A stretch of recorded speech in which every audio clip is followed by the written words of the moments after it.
Hey guys, here we are, LongHaul Larry, Big Blue, coming into St. Louis, Missouri. It is 8:45 p.m.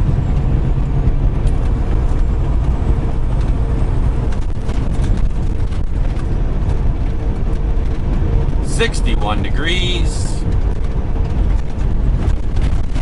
and we are rolling, making the miles, making there it is. I'm getting pretty good at that, you know. I can't see it, it's dark in here, so I can't see the little box thing.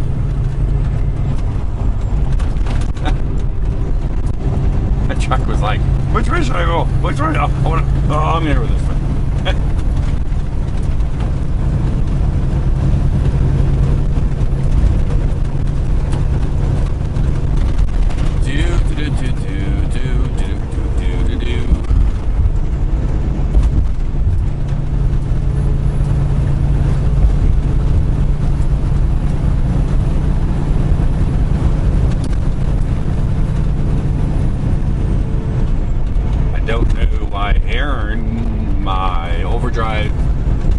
McNally 7 Pro GPS is like freaking out right now trying to recalculate, but it is.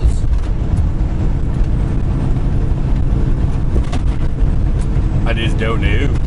I said I don't know.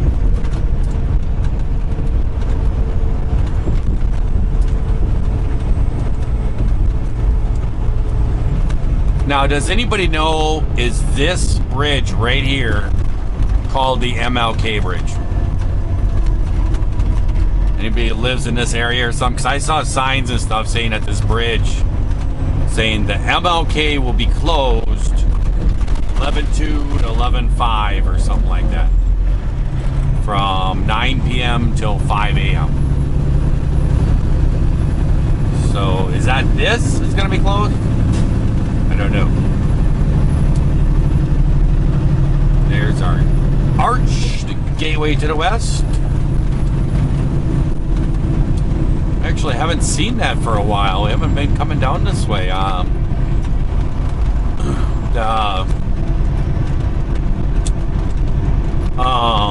last time I came down through, it was kind of daytime, and what's that called? The 470, I think it is, that I ran.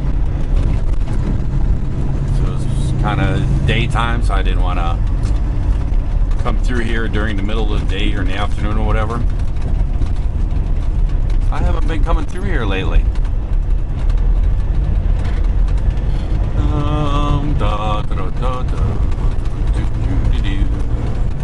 There's a Bud Light truck. There's a lot of Bud Light down here. I used to pick up beer loads down here when I was leased on with WEL. I hate beer loads. Ugh, rough road. Beer loads are right to the weight limit. They load them things heavy, heavy, heavy, heavy.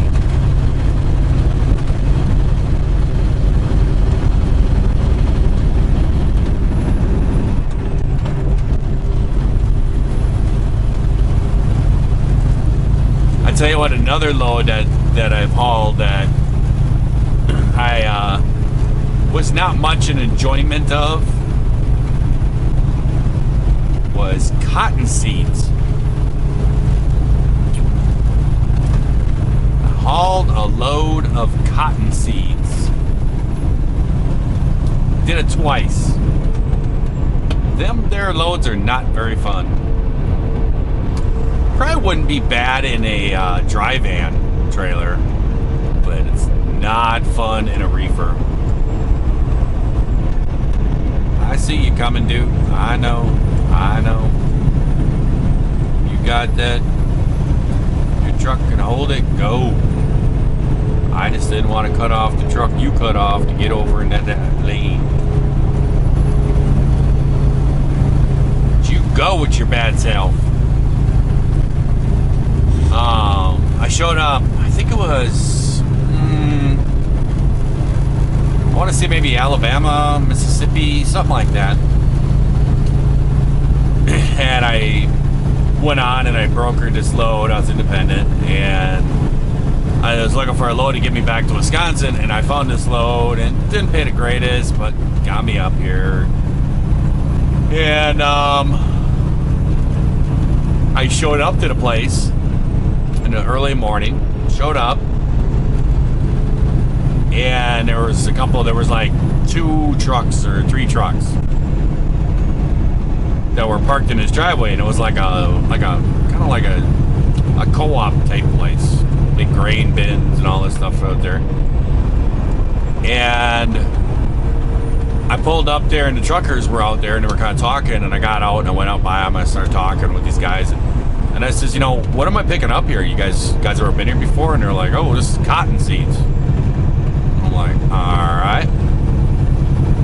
And they look back at my truck and trailer, and they're like, ooh, you got a reefer? And I'm like, yeah. They said, man, they blow those cotton seeds in there, and they're going to get everything. It says your intake on your reefer is just going to get plugged full of this stuff. And they showed there were some cotton seeds that were laying there on the ground that had fallen out of something or whatever laying there, and they showed it to me, and I was like, and they're going to blow this in? And they're like, yep. It's like, So I jumped in my semi because I was early, and I jumped in my semi and I took off, and I remember passing a Walmart. So I went back to this Walmart and I bought a roll of plastic and a bunch of duct tape. And I came back there, pulled back into line and stuff, and got out, and I showed them what I bought. They're like, yeah, that might work. So they kind of helped me, and I cut the plastic, and I covered the whole front end of my reefer on the inside, the whole reefer unit. I put a big piece of plastic in the front of the trailer, and I duct taped it and sealed it all up the best I could. And got it all done, and I think, yeah, that'll probably work.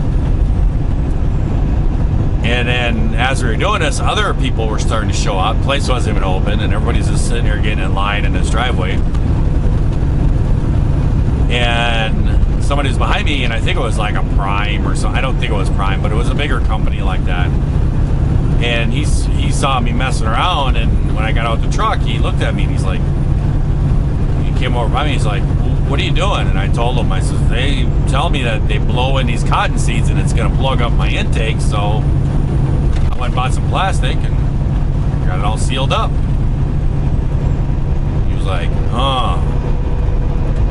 And he sat there looking at me, and I said, I got some plastic left. Here's some duct tape. If you need it, go ahead, use it. Says, I'll just carry it around with me forever or throw it in the garbage or something. He was like, oh, that's cool. So we all kind of helped him. And then somebody else in line saw it going on, and they asked, and I still had enough plastic, and they took it, but it wasn't enough to cover it all quite.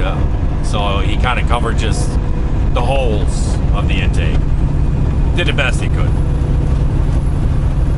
And when they showed up and they started loading these trucks, I was watching it, and we pulled down by this big building, and there was this real long circular tube that stuck out of the building. And I watched the guys in front of me, and they would back in there, and there was a guy that was standing out there, and he was directing, and he would have them back up and just keep backing up, and that tube would go up inside the trailer. The tube was probably like an 8-inch big steel tube just hanging out of this building. And I mean, it hung out of that building about, I would say probably about 40 feet, something like that. And he'd tell you to stop, and then they turn on this big blower, and inside they had these big like a scooper, you know, like a, what do you call them, like skid steers or whatever, but bigger. And they would pick up buckets full of this, piles of this cottonseed, and they would dump it in this big auger blower machine, and it would grind it all up, put it in there, and it would blow it through that tube with a lot of force, and it would just start blowing it all up in there. And the guy that was outside, he'd be out there, and the truck driver was supposed to stay in the truck, And the guy outside, he would be sitting there, and every once in a while, he'd like wave him to go a little bit and then tell him to stop. And he did this all the way out. And then when the tube got to the end, then they shut the blower off, and then the driver just took off. And what they would do also is they'd have this big bucket full of this cottonseed. Oh, I gotta get over. The trucks are supposed to drive in the center lane back where I was. That's why I was in that lane, but I guess they closed this one off too. And they would follow you up to the scale house right up in the front of the buildings. And they had their own scale house, and you'd pull on there, and you'd scale out at like 79,500 pounds or something. And they would sit there with a bucket of this cottonseed and just sit there on the scale and just kind of sit there jiggling it and dumping more on there, watching the numbers till it got to like 79,800 pounds or 900 pounds or something. They got her like right to it. And if they had too much, then they'd have to scoop it out and stuff. It was quite the ordeal. And I got all loaded, and I ended up taking it up to by Chilton. And I was driving up there, and I was looking at the address and everything else, and I found a place, and it was actually a really big farm. And I pulled up in there, and I pulled in their driveway. It had this real long driveway going through a field to get to their farm. And it was the right address, and I'm like, okay, I saw the address on the end of the driveway, and I'm like, this is it. And so I pulled in their driveway, and I just pulled over in the sign, went to sleep. Next morning, some guy knocked at my door, and I got up. I was waiting for somebody to yell at me. And he looked at me, and he goes, what you got? And I said, cottonseed. Oh, okay, go over to that building.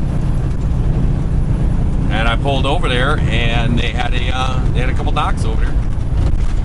And it was this big building, and it had like these concrete dividing things, these walls all in there.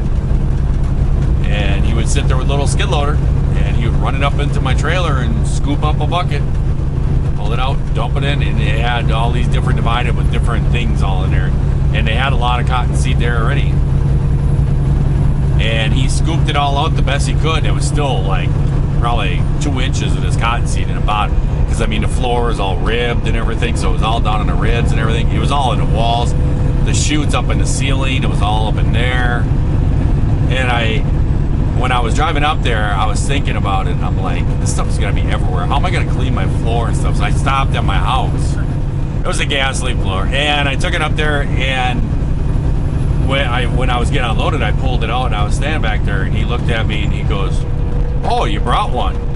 And I said, yeah, I'm trying to figure out how I'm gonna get my floor clean. I said, you mind if I blow it all out in here? He goes, yeah. He goes, he's pointing over by the wall. He says, we have a leaf blower too. And he says, we'll clean it out. I'm like, all right. And so when he got done scooping what he could, we went in there with me, both of us went in there with leaf blowers, and we just sat there blowing all this cottonseed on. Guys, there was cottonseed everywhere in that trailer. It got into places I just don't know how it got into. And we got it all cleaned out. There was no cottonseed. We got everything out of there. I took my time, cleaned it all out nice, got everything out of there, and took off, went for my next pickup. And I had to turn my reefer on for the next pickup. I closed up the doors, and I turned my reefer on, and I headed to the next pickup. And when I got to the next pickup, there was cottonseed everywhere. It was still all up in the chute, up in the ceiling, and when I turned the reefer on, it blew it all out. So I had to clean the trailer again. And then I did the load and everything, and when I delivered that load, when I got to wherever, I can't remember where it was, but when I delivered that load, I remember I opened up the door and there was cottonseed all over the pallets. It's like, serious? And the people, when I delivered the load as a factory or something, they were looking at it, they're like, what is this stuff? And I'm like, it's cottonseed. So I hauled a load of cottonseed, and I says, I'm still finding. Guys, I was finding cottonseed a month later. I'd open up my door and there'd be a bunch of cottonseed sitting somewhere. I'm like, where is this coming from? I did haul one more of those one time.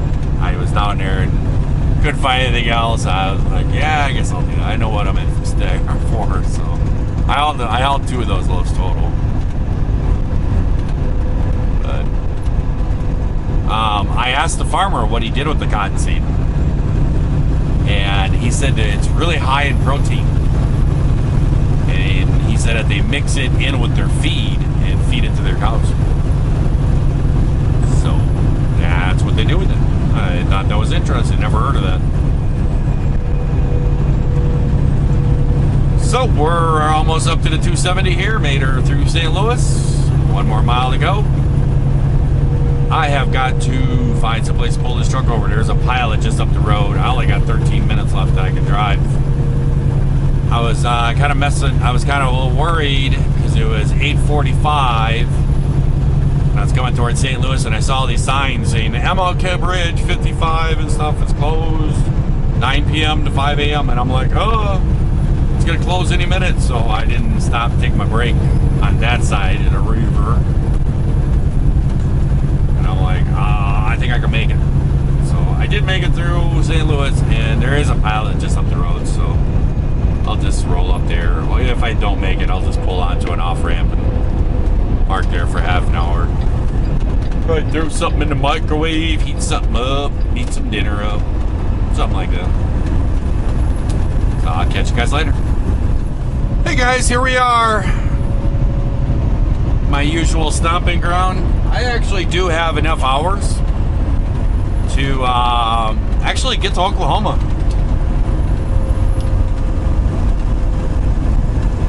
But I'm kind of tired. I didn't sleep so sound last night. I got stuff going on at home. And I didn't sleep so good last night. I only have 500 miles to go, so. And I have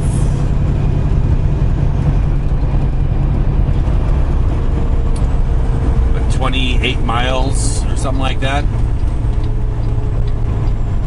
or 28 hours to get there. So I said I'm gonna pull over my usual spot here. This is Lebanon, Missouri, and as you guys know, I like these little truck stops like this. Instead of stopping off at the Flying J's or the Loves or Pilots or TAs and then end up somebody backing into you in the middle of the night because their design is so tight. I like these smaller places like this because not a lot of people go to them.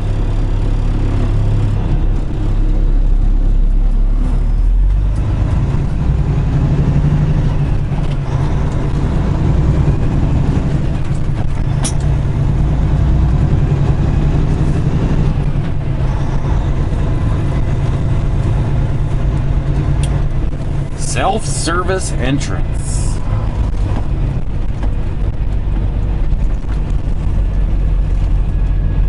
Oh, my usual parking spots are full. I usually park right ahead of me down the end of that building. That's alright. We'll find someplace. Not worried about that.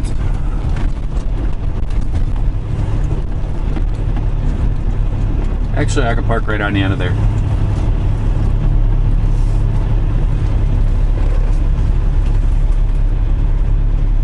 Sure, why not?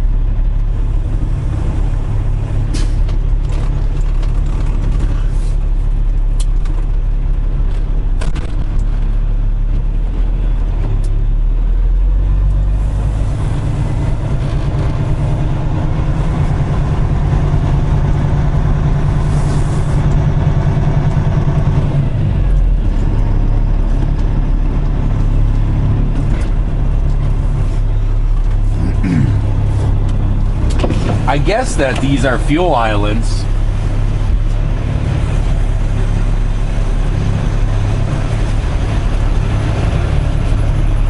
Because when I wake up, I will usually see a truck or two in here fueling.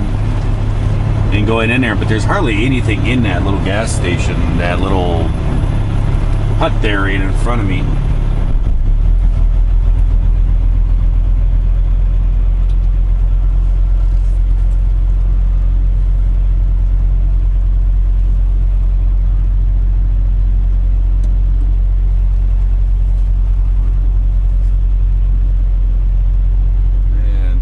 Go.